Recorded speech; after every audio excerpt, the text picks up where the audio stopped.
I would like to begin by sympathizing with those students who have had to be deferred for no fault of their own. After spending 4 years in law school and then being told that your bar course is being deferred for no fault on your own, it can be quite frustrating. So I sympathize with those colleagues. I think the problem and how endemic the problem at LDC is apparent to everybody. It is clear and evident. I don't think anyone needs a university degree to know that there is a problem at LDC. Actually, right now, what we are grappling with is what is the solution to this problem. But how did we not see this coming?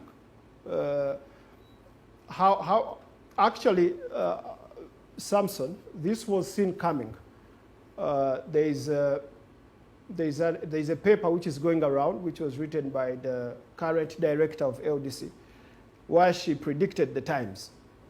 And she proposed some of the ideas that are being shared today. Unfortunately, those ideas were not acted upon. And how do we deal with the situation now? That is the question we are dealing with. But I would like to speak partly about the problem we are faced with, if you'll allow me. One, you have a statutory monopoly of LDC, and you have 14 universities feeding into this one institution. I mean, it can't hold. It's not possible that 14 institutions can all feed into one institution and you'll have the same quality outcome that you'd expect from LDC. But be that as it may, even with those large numbers, why are we in the place we are in today? I think someone in their wisdom saw it fit to cut down the budget of the Law Development Center.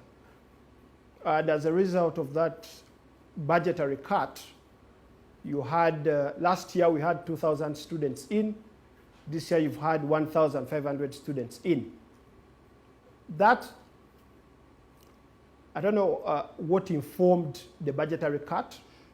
That's an Even we get to the budgetary cut, yes. You raise a matter and say 14 institutions are feeding into this one institution. Yes. They've been feeding it and growing to 14 as the watching continued. Why didn't somebody say, look, LDC can no longer deal with the volumes it is getting, and those volumes are going to go up because the population is growing? What is the way forward? Are you suggesting that because the numbers coming in are growing and LDC is still LDC, we need to find a new alternative, as some are saying, just disband it and turn it into an examination board as opposed to a teaching institution?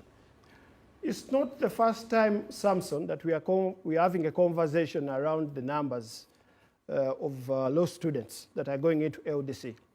If you recall, not many years ago, they introduced a pre-entry exam.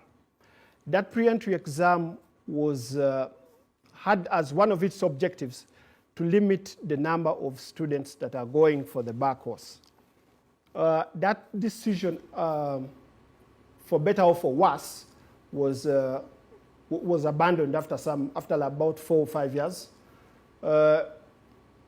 And all students from all universities, upon meeting the requirements for admission to the bar, were all eligible to join.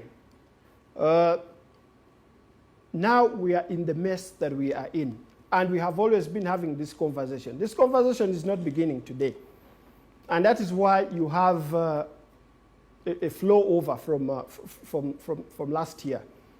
And if you remember, the comment that came in from the director of LDC at the time was that we are not going to lower the quality of the bar at the bar. And it's not a new conversation.